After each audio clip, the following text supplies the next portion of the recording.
Durante décadas, aquel volcán submarino había sido apenas una nota al margen en los informes geológicos. Una montaña sumergida a varios cientos de metros de profundidad, inactiva, estable y demasiado distante de las rutas comerciales como para llamar la atención de nadie. Sin embargo, todo cambió cuando los sensores sísmicos internacionales comenzaron a detectar un patrón inquietante: 300 terremotos por día, todos provenientes de la misma zona, todos demasiado similares entre sí como para atribuirlos al azar o a un patrón natural común. La comunidad científica reaccionó con preocupación inmediata, pues si algo sabían bien los expertos, era que una cifra tan descomunal no significaba actividad normal, significaba presión creciente, acumulación y un evento mayor aproximándose. Los primeros días de actividad sísmica moderada fueron interpretados como un simple enjambre, un comportamiento relativamente típico en zonas volcánicas. Pero aquel enjambre no se extinguió. No disminuyó. Se intensificó. Pasó de 30 sismos diarios a 80. En menos de una semana, superó los 150. Y poco después, los instrumentos empezaron a registrar picos de más de 300 sismos cada 24 horas, uno cada pocos minutos, configurando un escenario que jamás se había observado en ese punto del océano. Era como si la Tierra, desde sus profundidades, estuviera golpeando la puerta con insistencia, advirtiendo a quien estuviera dispuesto a escuchar. Los equipos oceanográficos enviaron drones submarinos equipados con cámaras térmicas, sensores de gas y escáneres láser para mapear el fondo marino. Lo que descubrieron fue alarmante. El volcán había comenzado a inflarse, como un globo presurizado desde dentro. La temperatura del agua circundante había subido varios grados, algo extremadamente inusual a esas profundidades. Columnas de burbujas se elevaban desde nuevas fisuras abiertas en el lecho marino, liberando dióxido de carbono, metano y pequeñas cantidades de azufre. La actividad indicaba que el magma se estaba moviendo hacia arriba, empujando, buscando escape. Si ese ascenso continuaba, los científicos sabían que dos escenarios eran posibles. El primero era una erupción controlada, relativamente pequeña, que liberara la presión acumulada sin mayores consecuencias.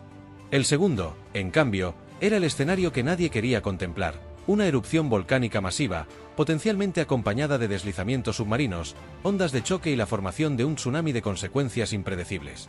Las reuniones internacionales no tardaron en convocarse. Equipos de Japón, Estados Unidos, Islandia, Chile y Nueva Zelanda comenzaron a compartir datos en tiempo real. Los patrones sísmicos, sin embargo, no mostraban señales de estabilización. Al contrario, los expertos descubrieron que la frecuencia de los temblores seguía aumentando en intervalos precisos, como si el volcán estuviera acumulando energía en ciclos.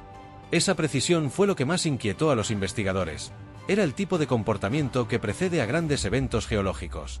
Así, mientras el mundo continuaba con su rutina cotidiana, bajo las profundidades se gestaba algo que podía alterar regiones enteras del planeta. El volcán, que hasta hace poco era silencioso y olvidado, ahora era observado con una mezcla de fascinación científica y temor genuino. Porque si el patrón continuaba, los expertos advertían que no serían 300 terremotos por día, sino 10.000. Un número capaz de desgarrar el fondo oceánico. La comunidad científica sabía que podía enfrentarse a un evento sin precedentes. Los datos eran claros. La zona había entrado en un ciclo altamente energético que no mostraba signos de frenarse. Así nació una carrera frenética por comprender el comportamiento del volcán submarino, anticipar su próximo movimiento y evaluar los riesgos globales. Desde un laboratorio sísmico en Nueva Zelanda, un equipo de expertos analizaba cada uno de los cientos de sismos diarios, comparando magnitudes, profundidades y patrones de onda. Lo que descubrieron dejó a todos en silencio. Los temblores estaban migrando lentamente hacia arriba, acercándose cada vez más a la superficie.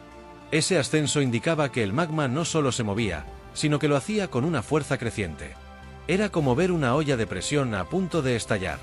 Mientras tanto, los oceanógrafos enviaban informes preocupantes desde el lugar.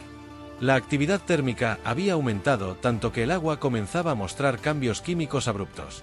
La acidez había subido, señal de que grandes cantidades de dióxido de carbono estaban siendo liberadas desde el interior de la montaña submarina.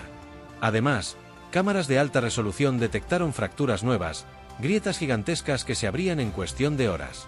La estructura del volcán estaba cambiando, adaptándose, expandiéndose bajo la presión titánica del magma ascendente. Pero lo más inquietante llegó desde los cálculos de un supercomputador que simulaba el comportamiento del sistema. Si el ritmo actual continuaba, se estimaba que en menos de 2 semanas la zona alcanzaría los 10.000 sismos diarios. Y para los geólogos, esa cifra era casi un punto de no retorno. Cuando un volcán submarino entra en ese nivel de actividad, es muy probable que se produzca una erupción explosiva. Bajo el mar, una explosión así podría expulsar vapor, gas, roca y magma a velocidades colosales, generando ondas expansivas capaces de desplazar enormes volúmenes de agua instantáneamente. Las implicaciones eran devastadoras. Un colapso estructural del volcán podría desencadenar un deslizamiento submarino tan grande como para generar un tsunami regional. Países enteros comenzarían a evaluar escenarios de emergencia. Servicios de monitoreo de tsunamis intensificaron su vigilancia y los gobiernos empezaron a revisar protocolos discretamente para evitar pánico mientras se adquiría más información. A todo esto se sumaba el misterio del comportamiento del volcán. Algunos fenómenos simplemente no encajaban en las explicaciones tradicionales. ¿Por qué la liberación de gases era tan intensa? ¿Por qué las fracturas crecían en direcciones inusuales? ¿Y qué estaba provocando la simetría casi perfecta en la secuencia de sismos? Las hipótesis comenzaron a dividir al mundo científico. Algunos hablaban de una cámara magmática gigantesca que nunca había sido detectada. Otros sugerían que el volcán podría estar conectado a una falla profunda. Otros más radicales pensaban en un proceso tectónico mayor, tal vez el inicio de una reconfiguración geológica regional. Lo único que todos sabían era que el reloj seguía corriendo. Cada nuevo sismo era un golpe más en la puerta de un sistema natural impredecible. Y la pregunta era clara: ¿cuándo se abrirá esa puerta? La tercera fase del fenómeno comenzó sin advertencia. Una madrugada, los sensores globales detectaron un salto abrupto en la actividad, de 300 a más de 500 terremotos diarios, luego 700, luego 1,200. Era la subida que los científicos temían. Cada temblor era pequeño, sí, pero su acumulación indicaba que la presión interna del volcán había entrado en una etapa crítica. La Tierra misma vibraba sin descanso. Ese mismo día, los drones submarinos captaron imágenes que se volverían históricas. Una grieta de más de 800 metros de largo se había abierto de manera repentina, dejando escapar columnas de vapor y partículas minerales que ascendían como humo. La temperatura del agua aumentó de forma tan brusca que ciertos peces murieron instantáneamente, quedando flotando alrededor de la zona.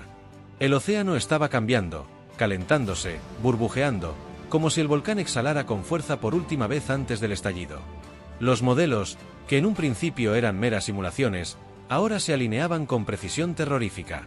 Todos predecían lo mismo: si la actividad seguía creciendo, la cifra de 10.000 terremotos diarios sería inevitable. Y cuando eso ocurriese, los expertos coincidían en que no habría vuelta atrás. La probabilidad de una erupción submarina explosiva sería demasiado alta como para ignorarla. Pero el miedo no se limitaba a la erupción en sí. Los estudios más recientes analizaban un escenario aún más peligroso: el colapso parcial de la estructura del volcán. Si una sección del volcán cedía ante la presión, y los drones ya habían detectado deformaciones preocupantes, el desprendimiento podría desplazar millones de toneladas de roca hacia el abismo marino. Ese fenómeno generaría una onda expansiva capaz de elevar el nivel del mar a velocidades extremas. Un tsunami sin erupción previa. Un golpe silencioso, súbito, devastador. Por eso, durante las últimas horas, la vigilancia se ha vuelto constante. Los satélites térmicos orbitan la zona cada pocos minutos. Las boyas de medición transmiten datos a una velocidad récord. Y los científicos trabajan sin descanso, conscientes de que podrían estar presenciando un evento que la humanidad solo ha visto unas pocas veces en su historia.